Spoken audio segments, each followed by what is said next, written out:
Icônico, bonito, confiável, potente e confortável. Essas são as características desse carro que com certeza te recordou algum filme. Seja nas pinturas brancas e azuis das delegacias dos Estados Unidos, no icônico amarelo dos táxis nova-iorquinos ou no misterioso preto dos serviços secretos norte-americanos, a lenda consegue misturar conforto e eficiência na medida certa. No vídeo de hoje, apresento a vocês o Ford Crown Victoria, um carro que foi amplamente utilizado pelas principais agências públicas dos Estados Unidos, literalmente até se acabarem.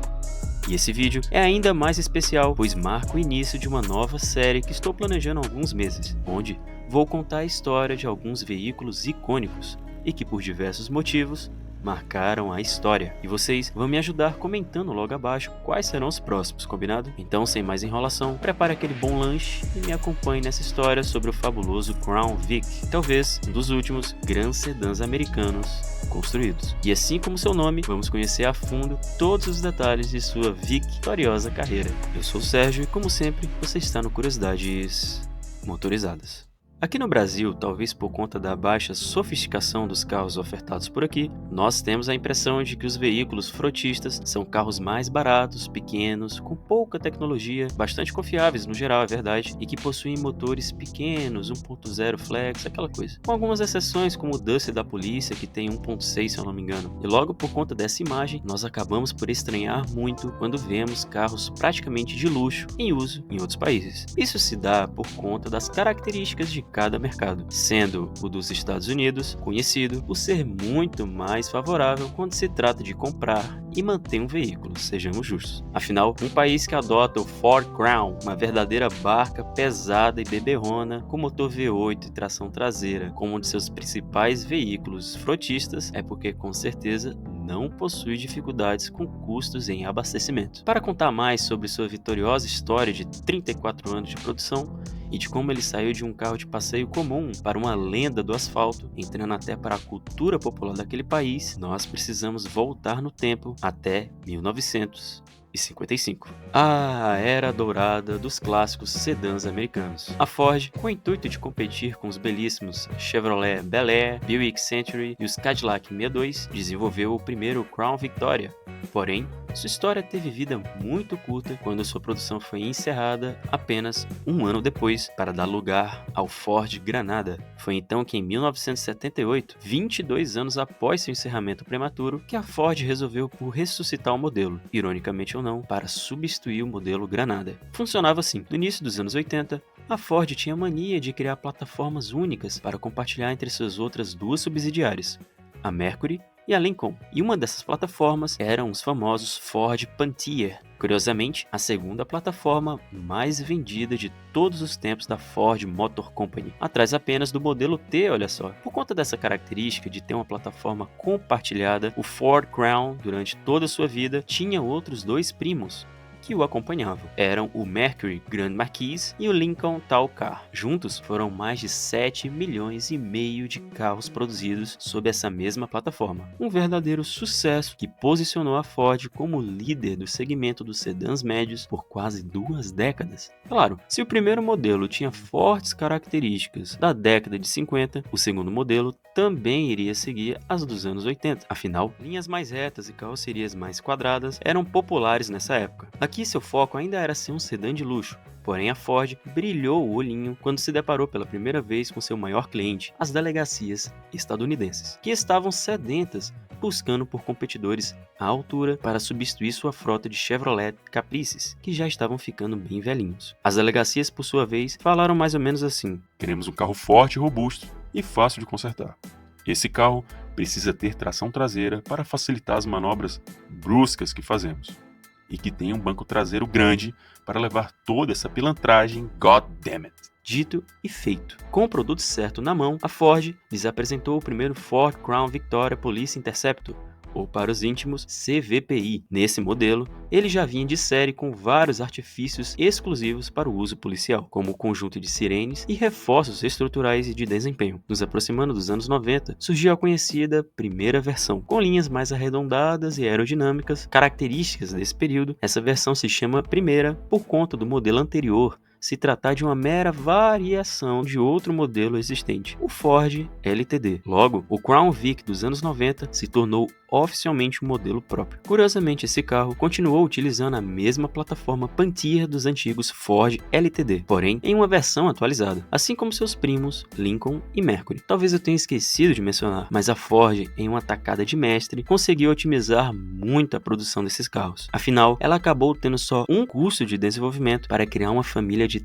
3 sedãs grandes e de tração traseira, cada um com sua própria identidade, mas todos construídos sobre a mesma base sólida. Essa estratégia permitiu que a Ford atendesse a uma ampla gama de clientes, por exemplo, desde aqueles que buscavam um carro funcional e durável, como o Crown Vic, passando por aqueles que queriam um intermediário, no caso o Mercury Grand Marquis, e chegando naqueles que gostariam do máximo de luxo e conforto, no caso o Lincoln Town Car. É por conta dessa diferença que a versão civil do Crown Vic nunca foi lá um campeão de vendas, pois por ser o mais simples, era ele mesmo que era oferecido como veículo de frota, marcado principalmente por conta do surgimento da variante P71, uma evolução do que era oferecido para a polícia no modelo dos anos 80. Foi aqui que ele começou a fazer muito sucesso entre os policiais, que elogiavam muito seu novo motor V8 Ford modular, muito mais leve e potente do que os V8 dos anos 80, e seu conforto a bordo também era marcante. Agora fica aqui imaginando, se nessas versões de polícia que já eram confortáveis mesmo sendo as mais básicas, imagina a belezinha que deve ser um Lincoln de luxo, hein? Bom, se o anterior já fazia sucesso, foi na segunda geração que a lenda transcendeu tudo. Aqui, provavelmente você já o reconheceu, pois esse seu design ficou tão bonito e marcante que nunca mais sofreu nenhuma grande alteração, ficando em produção de 98 até 2011 com a mesma lata. Claro, seguido pelos primos, que também foram atualizados. A segunda geração também foi marcante por conta da atualização do novo kit policial, introduzido em 98, marcando um ponto de virada na história desse icônico veículo. Aqui seu design mais conservador e robusto só transmitia uma mensagem: Law and Order.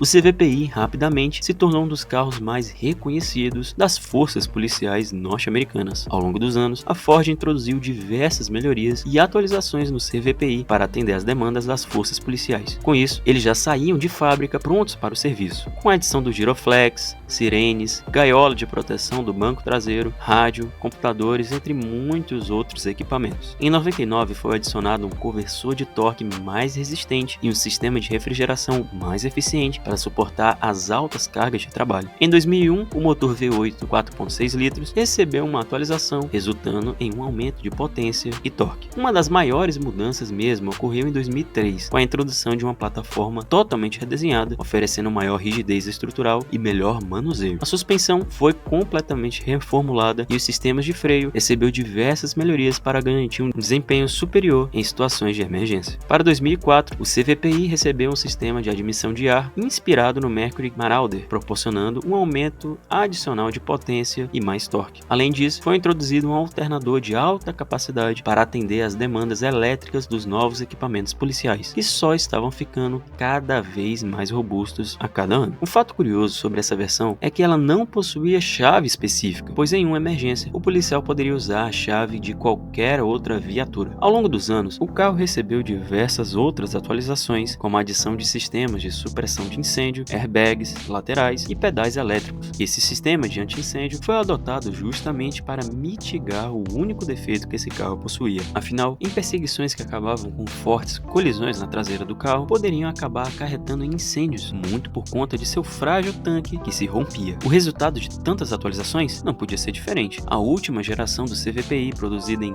15 de setembro de 2011 no Canadá, era um veículo altamente confiável e durável, com um histórico comprovado de serviço em mais de 70% das forças policiais de todos os Estados Unidos e até em uso em alguns países pelo mundo, se tornando uma máquina tão robusta que, quando eram aposentados após anos de serviço, ainda eram adquiridas por empresas de táxi que queriam rodar ainda mais com eles. E talvez por conta dessa sua dupla vida, algumas peculiaridades desses táxis surgiram, como a própria barreira de proteção entre o passageiro e o motorista, coisa muito característica de quem anda de táxi por lá. E claro, não podemos falar sobre esse carro sem contar sobre sua extensa carreira em Hollywood. Carreira essa que ainda durará muitos anos, principalmente se a produção for ambientada durante o grande período dos anos 70 até o presente. E olha, eu pesquisei muito, mas infelizmente não achei nenhum dado concreto sobre isso, mas provavelmente esse carro já foi o mais destruído de todos os tempos. É sério, em algum lugar pelos desertos ali dos Estados Unidos deve existir um ferro velho massivo só com os restos desse carro que foi tão maltratado por Hollywood, porque olha o tanto de cena que esse carro aparece sendo esmagado, capotado ou pisoteado, sei lá, pelo Hulk, não tá escrito. E essa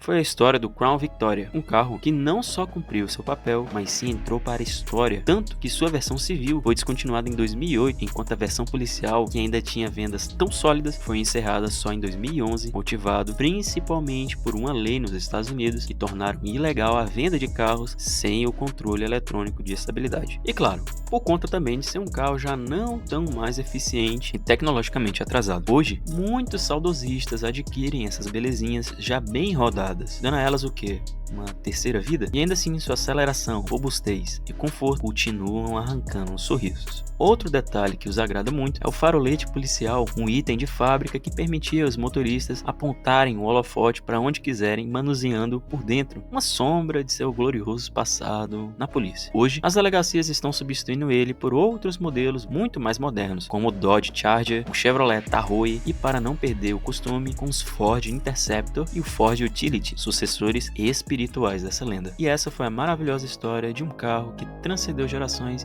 e se recusa a ser esquecido. Gostou da história de hoje? Bom, se quiser me ajudar a bater a meta de 2.000 inscritos até o final do ano, eu agradeceria demais. E se você ficou até aqui, é porque muito provavelmente é um ávido curioso. Então trago aqui 2 opções de vídeos para você se divertir, beleza? Muito obrigado pela parceria de sempre e até a próxima.